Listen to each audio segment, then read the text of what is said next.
Bueno, tal vez como pequeña introducción, digamos, hemos hablado, bueno, mucho de los servicios, ¿no? Yo sé que hay una gran preocupación en cuanto a los servicios que pueden incluirse, que deben, que uno se siente confortable en, digamos, incluir con el leasing, ¿no? Para eso, los que nos vieron la cara ayer, tanto a Ian Robertson, nuestro Global Head de Asset Management, y a mí, disculpas, porque nos tuvieron que soportar durante todo el día, pero bueno, vamos a tratar de que no sea, hemos tratado de que no sea exactamente el mismo contenido, eso es distinto, el enfoque es distinto, ¿no? Va a estar más orientado hacia esa preocupación de qué puedo, qué no puedo, dónde están las oportunidades y tal vez dónde están los riesgos de la inclusión de servicios en el leasing. Entonces, para lo que no nos soportaron ayer, me complace presentarles a Ian Robertson. Ian es nuestro Head Global Leader de la práctica de Asset Management. Ian ha venido de Suiza hasta aquí, digamos, lo hemos dejado lejos de los relojes, traído aquí para que, digamos, poder explotar su profundo conocimiento en el área. Tiene una vasta experiencia, estuvo en Siemens Financial Services, que es una empresa bastante especializada en verticales, ¿no? Una empresa que hasta hace poco, si los que estuvieron el año pasado, se habré comentado como que hasta rediseñó sus verticales, creando una que se llama, digamos, infraestructura y ciudades, porque está muy enfocalizada en el tipo de clientes. Del Financial Services, no sabía que pertenecíamos a la misma compañía en esa época, ¿no? O sea, no porque fuéramos del Financial Services, sino que era CIT, ¿no? De Lagelanden, donde Ian lideraba todo Asset Management global, con aproximadamente 150 personas especializadas en Asset Management. How many billions, Ian? Around... Yes. And the portfolio was around about 28 billion euros, so at the moment it's just over $30 billion, and the residual was, well, when I left it was about 3.5 billion euros of residual risk. Yes, and only $100 million euro it's all the American yes. agriculture business. That was okay, but even in agriculture you got $100 million in profits. Yeah. Well, that's good. That's good. Bueno, así que, bueno, los dejo con Ian, tal como lo hicimos ayer. Por favor, sus preguntas no nos interrumpen, al contrario. Digamos, este es un área donde todos aprendemos de todos, así que no duden en hacer una pregunta, interrumpirnos, charlarlo. Queremos hacerlo bastante discursivo. So, thank you. Let me, before I get going, just take the opportunity to thank everybody for the opportunity to be standing here today, and particularly to Raphael and to everybody who's been involved in organising the conference. It's a great pleasure and privilege to be standing in front of well, such an esteemed audience, and particularly to yeah, I'm a bit ashamed to be standing here speaking English and not Spanish. So bear with me if. And shout up if either the translation doesn't make sense or what I'm saying doesn't make sense. Even the native English speakers might find that I'm not making sense either. So by all means, shout up and ask questions. And we want this to be a participative discussion. We have some examples later on, which some of them are a bit flippant and a bit maybe provocative. This is a shameless advert. It just tells, repeats a little bit what some of what we do in Alta Asset Management. And for those of you that were in the session yesterday, you know, my takeaway from that was there's a lot of people who are busy in the operating lease business, and I think my takeaway from this afternoon and this morning is that in addition to thinking about asset risk, it's probably really important that you start thinking about the risks attached to performance. And that will be challenging for some people, that's obvious. But it's a direction of travel, and we'll get into that in a bit, because this session coming forward is all about, I'll look at that one, that'll make more sense to me. It's the other direction, which we need to be going. Or it's not actually, hold on.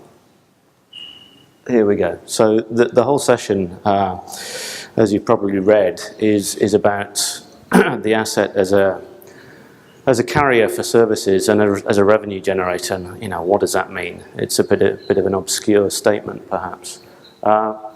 So at a high level, what we're trying to say is that increasingly, across a whole range of different assets, manufacturers are starting to make money from more than just selling equipment, more than just selling units. You know, the introduction in the last session, I think, was a very good one from Cisco. You see the sorts of business that they're doing and how they integrate service into their offering. And, you know, in fact, we get to IT as an example later in the session. As I said in my comments in the last discussion, it's not only technology assets where this topic's relevant, and you see services being incorporated, and to be honest, have been incorporated in financing solutions and customer solutions for a long time. You look at the car lease business, that's very mature, that's already got a lot of services embedded in the end customer solution. There's more that are coming, that's obvious. I think we have an example of some thoughts that we have on what's coming down the line in vehicle leasing. It's true in photocopiers and many other areas. There's been a large service component for many years.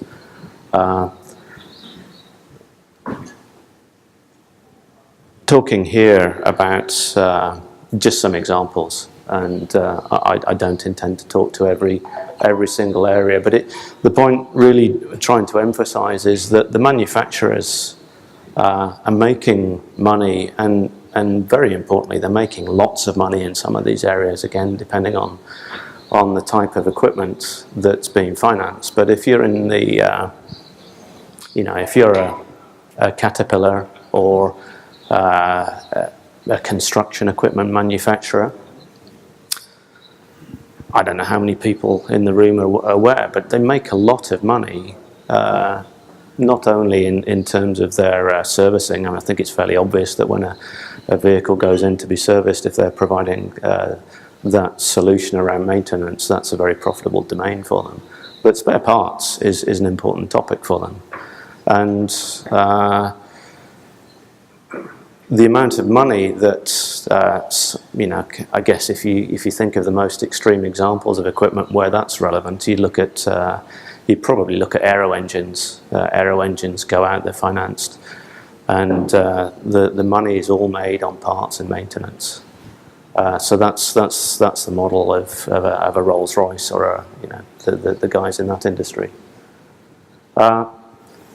You know, I think everybody's probably aware of where in the past the reprographics guys made their money. It's all in the inks. It's very, very, very lucrative business for them, and so that's another dimension to consider.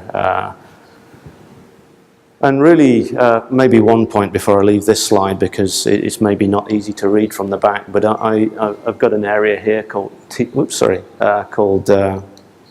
TCU solutions. And what does that mean?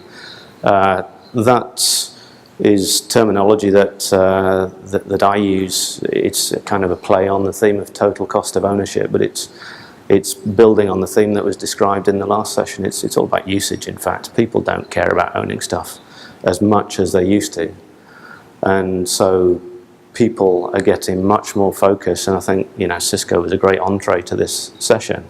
Cisco are providing a total cost of usage solution, and, you know, they're bundling in all sorts of aspects into their end customer solution.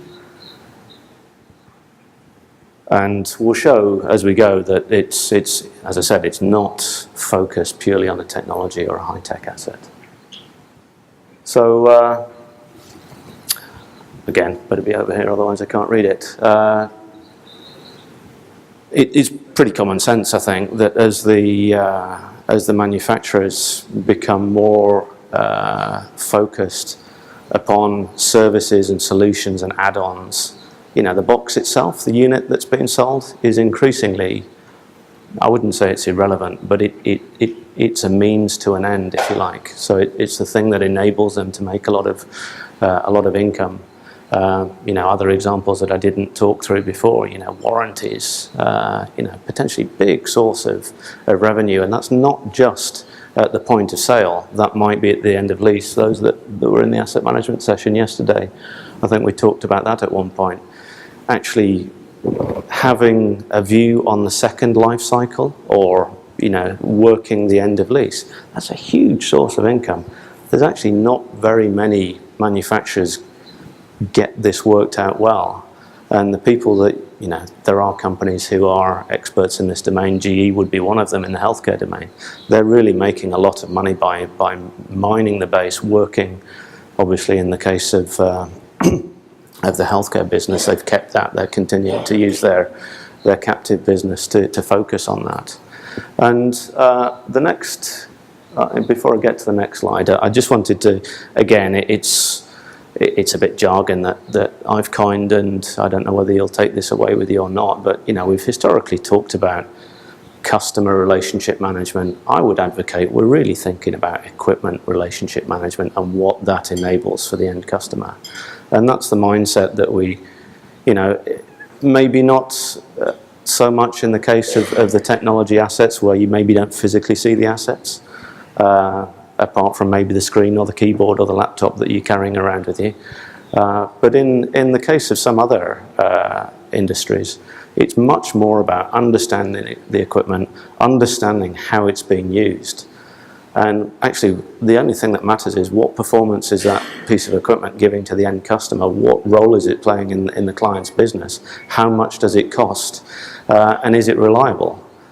And again, the next slide, or the slide after, talks about some of the drivers behind this general trend of the move towards servitized business models, which is, in fact, you know, the technical term that's sometimes used to refer to this. Some of the things are technological.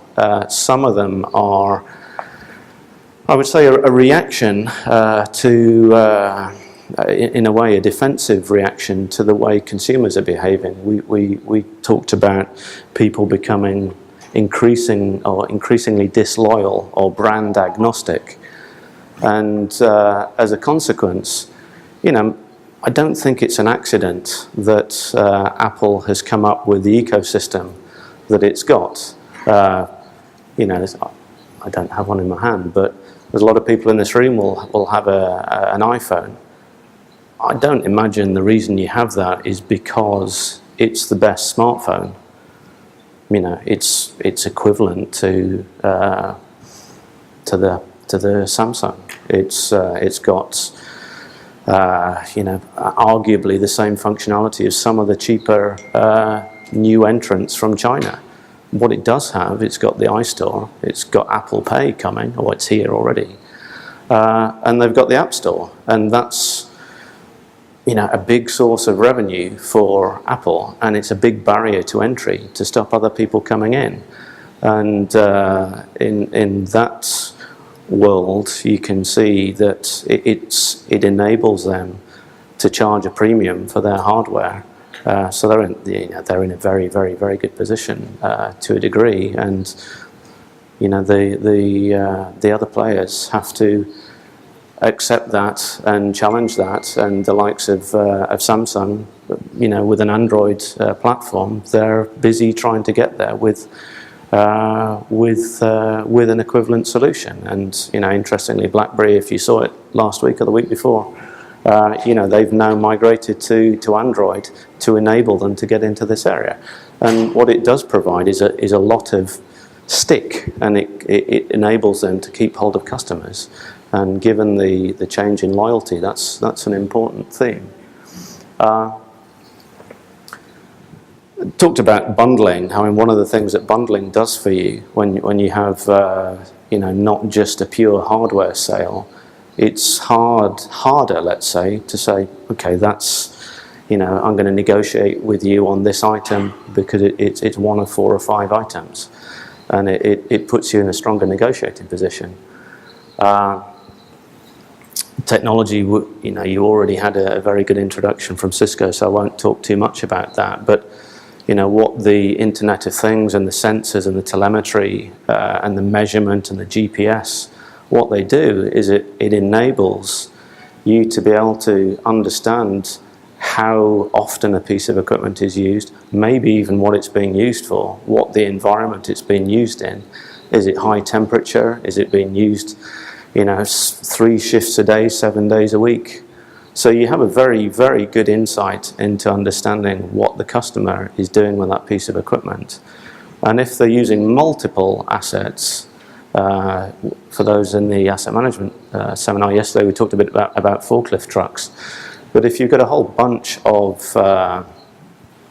forklifts and you're monitoring how they're being used and measuring, you have the potential to go back to the customer and say, hey, look, we don't think you've got the right mix, or this one here has only been used 20% of the time. Actually, you'd be better changing the mix. You might be better with a slightly older, lower specification version.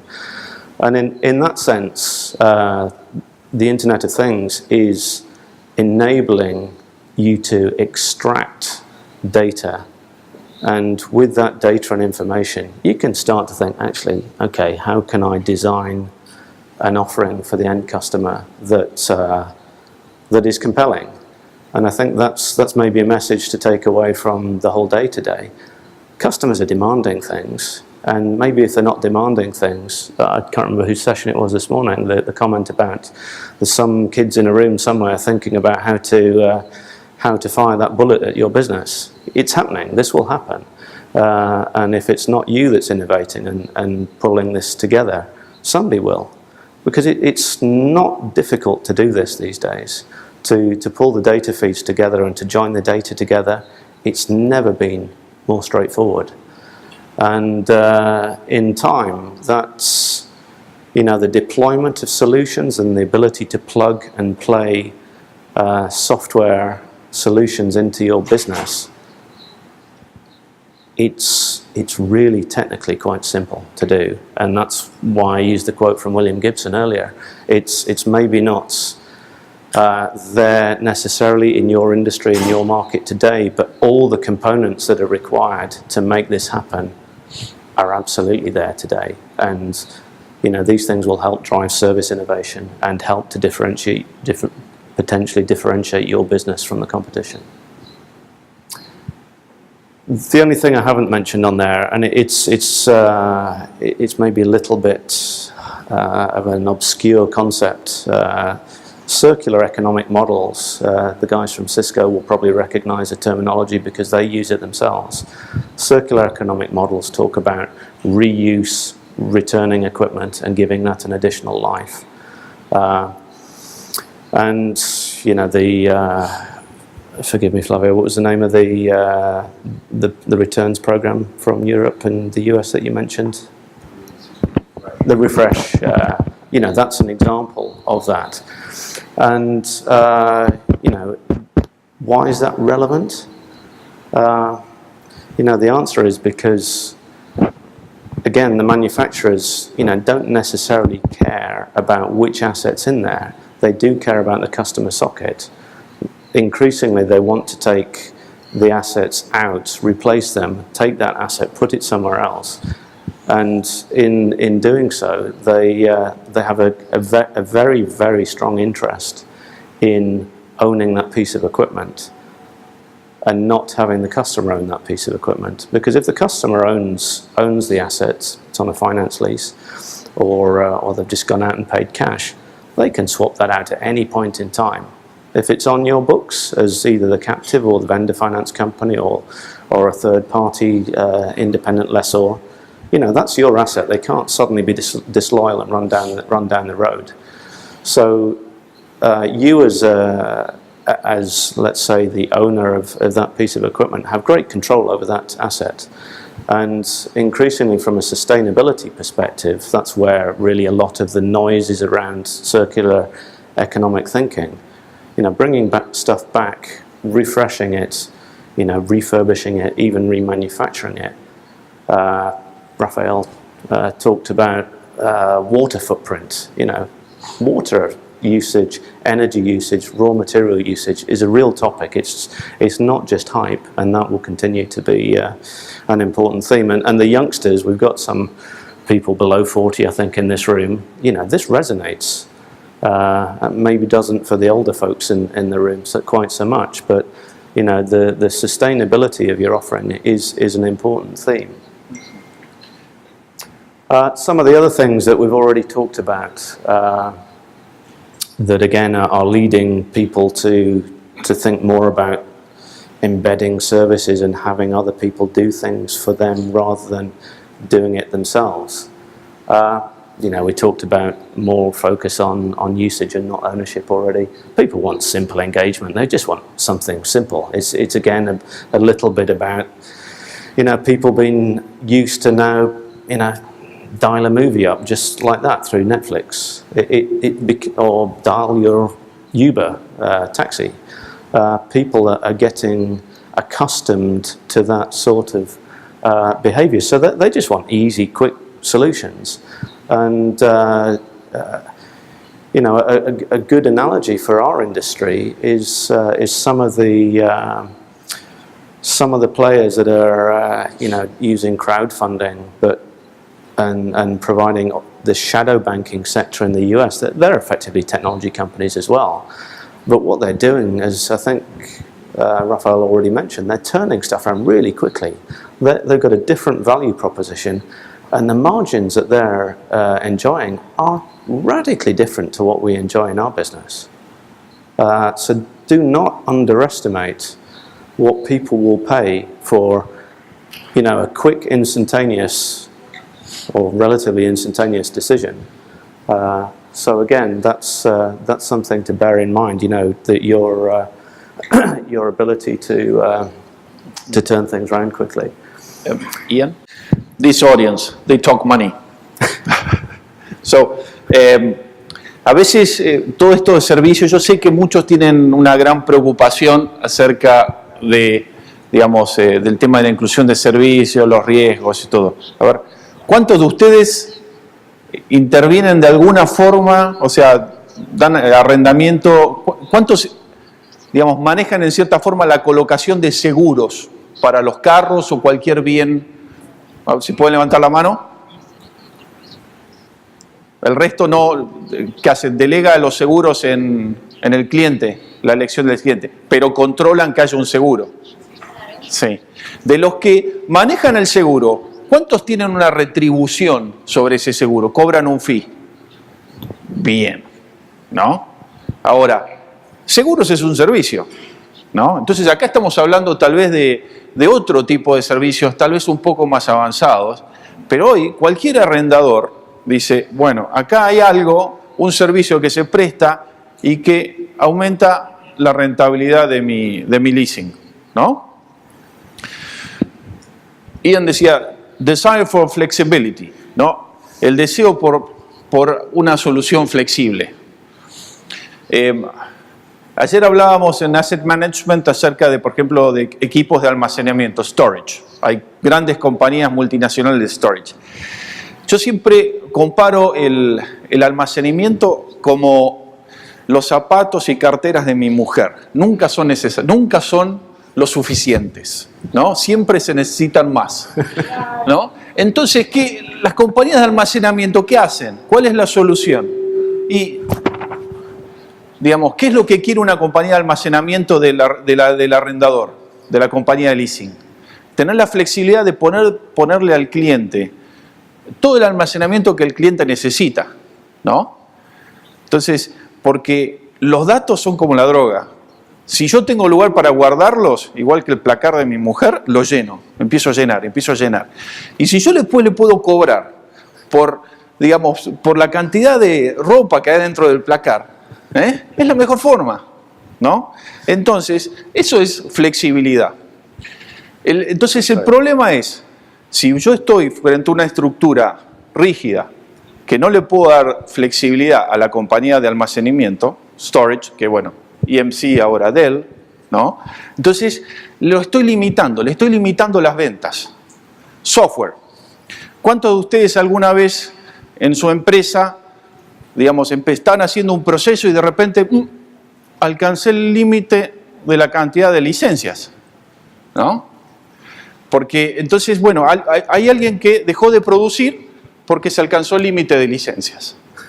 Pero si yo pagué por muchas licencias, para no tener ese problema estuve pagando de más. Bueno, compañías como SAP, lo que suelen hacer es, te cobran tal vez por 100, pero te entregan todas las licencias que quieran. Después a fin de año hacen una auditoría. A ver, ¿cuántos usaste? ¿No?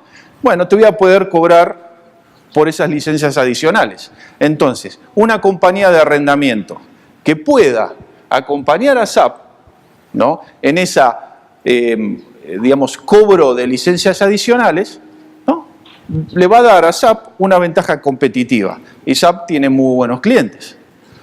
Oracle lo mismo. Entonces, es un cambio de percepción acerca, al igual que los seguros, digamos, que es un servicio y que me da una rentabilidad. A ver, ¿qué otros servicios yo puedo incorporar que son una necesidad para el cliente, ¿no?, y son platita, ¿no? Es plata. Alguien cobra y yo me llevo una tajadita, ¿no? ¿Es así?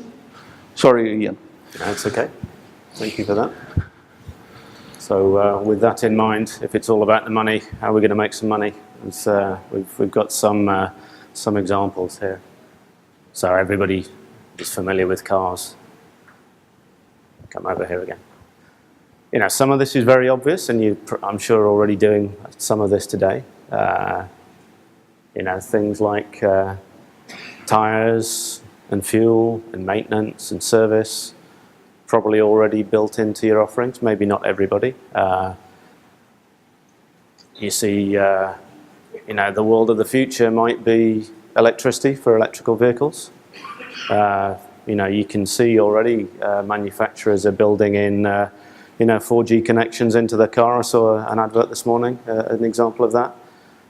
So who's going to provide that? Who's going to drive that?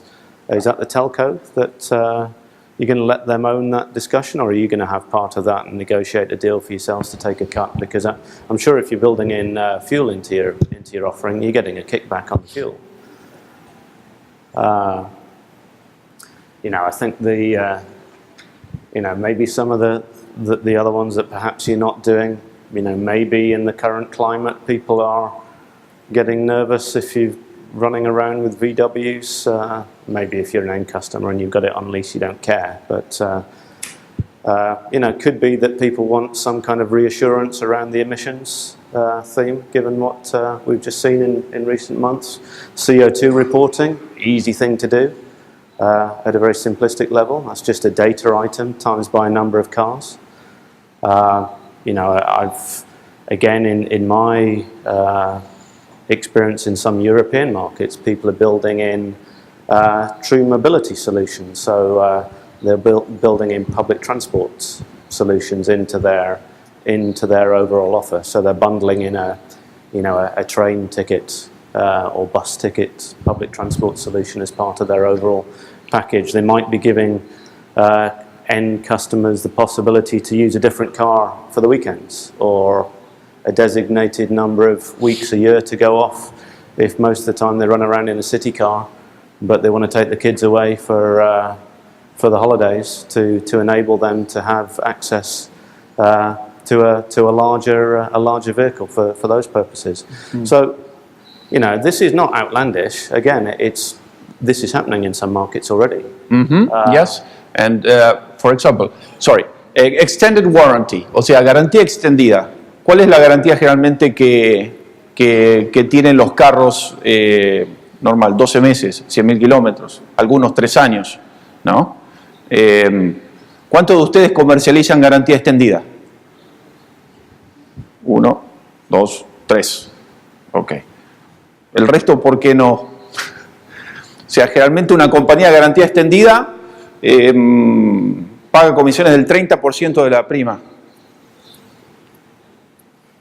Es platita que ustedes están dejando sobre la mesa, ¿no?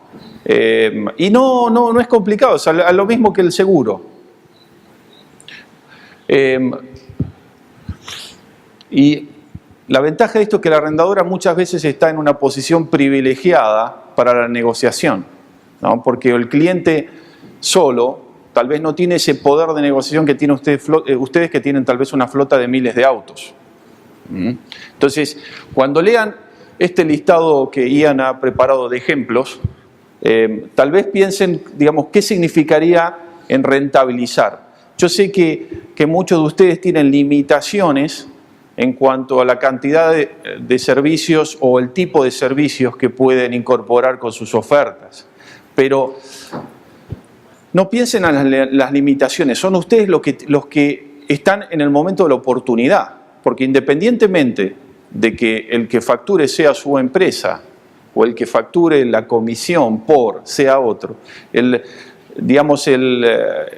aquí el punto importante es quién tiene la oportunidad de realizar la venta, ¿no? O sea, cuando decimos un contrato, hablábamos ayer, un contrato de leasing llega al final, ahí hay una oportunidad también, no solamente de la venta del auto, sino una venta de servicios, porque ese cliente que se va necesita un seguro para el auto que acaba de adquirir. ¿Alguna pregunta acerca de alguno de los servicios que estamos para algo ahí mencionando en cuanto a vehículos?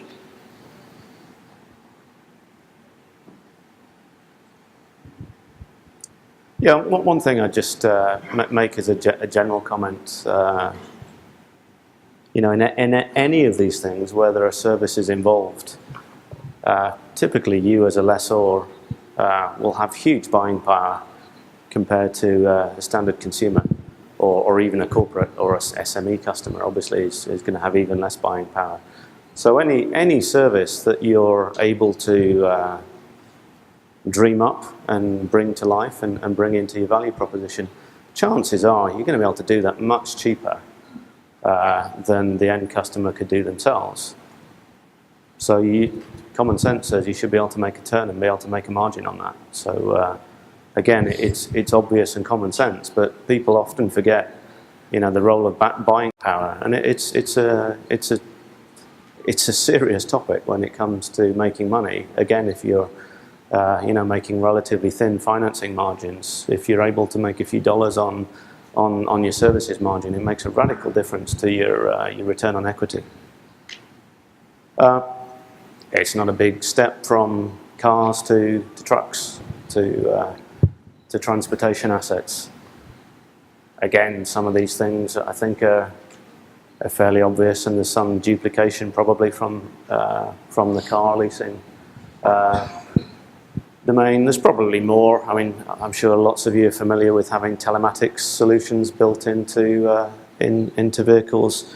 I'm not sure how common, you know, theft and tracking solutions are, and even recovery solutions that are available in the local market here. But you see that's a valuable offering to embed in the solution, and obviously if you build in such technical solutions around theft and tracking, that should drive lower insurance premiums or lower losses if you're carrying that insurance risk yourselves. There's a bit of a maybe bizarre example up there, or humorous example. You know, I've seen in one market in Europe, they've taken trucks, and they know, you know, that typically which stretches of road, which stretches of autobahn they drive up and down. And they've taken that and just thought laterally and thought, actually, it's just the same as a big billboard. So why not use that as an advertising hoarding and sell that advertising space? You know, it's a slightly creative example, but, you know, typically, you know, you can show to advertisers this is where this truck is going to be seen, and people can put their messages on the truck. So it's not expensive to put the messages up there. I think the rest are probably fairly self-explanatory one, unless you want to call something specific out there.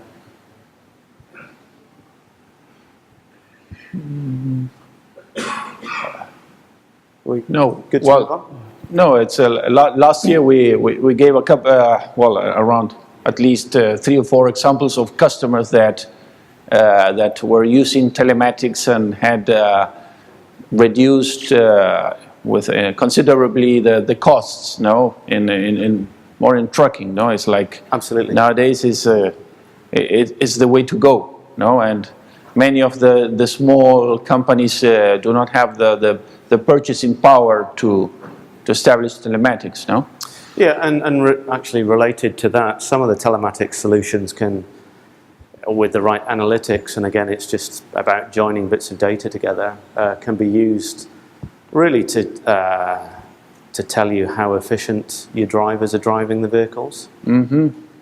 And that's why we've got, I think somewhere on there, driver training is something that flows out of that. You have the reporting that says typically this guy's braking pattern is like this, and that costs fuel, it costs energy, it costs money.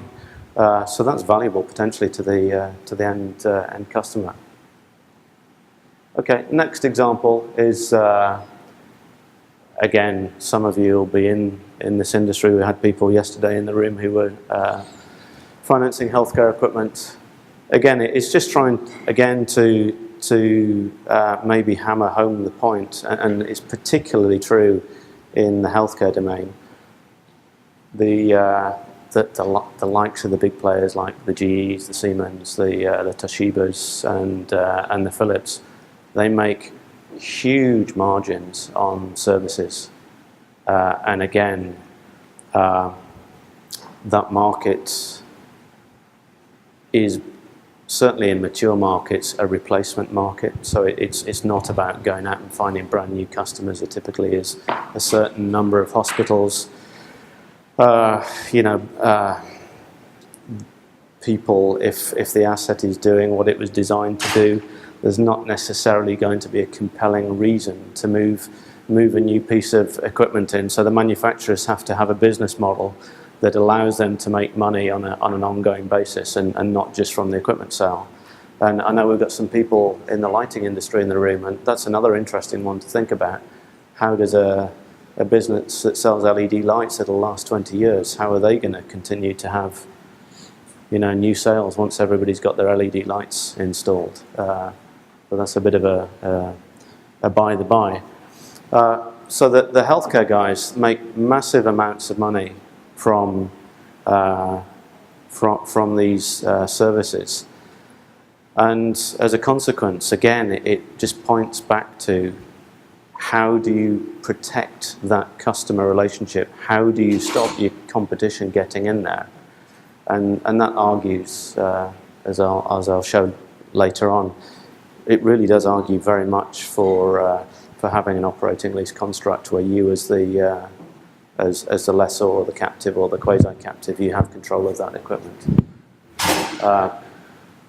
Yeah, there are some specifics in terms of the software packages and the analytics that go along with healthcare, which again come along. It's not just a hardware solution anymore, and there are risks and issues to think about in terms of financing this. Which are manageable, but they need to be well thought through. Juan, anything to pull out? No. Okay. Yeah. What can I say about this that's not already been said? Yeah. I guess the only thing that we didn't perhaps cover in the last session was some of the end customer services, particularly for larger corporates. It might be very important for them to know exactly who's got a certain piece of equipment, which departments within a business is using a certain asset, and the internal billing within a corporate. And again, there are software solutions available that provide that kind of reporting, and even do the financial reporting on these items for the end customers, so that hassle that would go on in the financial control domain is taken away from them. Again, I don't want to labour some of the issues we talked about yesterday, but for those of you that weren't there, there are quite a number of risks around compliance at the end, on disposal of equipment, either relating to who you're selling the asset to, whether the assets still have data on board the assets, and many end customers don't fully appreciate the risks that they're running. And it's just on that topic, it's not exclusively the assets that would immediately come to mind, such as laptops or storage systems. There's a lot of embedded memory in a photocopier, for instance, which if you're in that game and it's sitting in a lawyer's office, or it's in a medical practice, it's something to think about, because it's obviously potentially from a reputational and perhaps even arguably from a legal risk perspective, that's something that could come back and bite the end customer. So if you have a solution and a service that addresses that topic, you've got something to sell to these people, and that's a valuable solution. And I think somebody mentioned it earlier, or it may have been yesterday, so forgive me if it wasn't earlier today. We shouldn't give these things away. We should be pointing out the advantages to end customers and charging accordingly.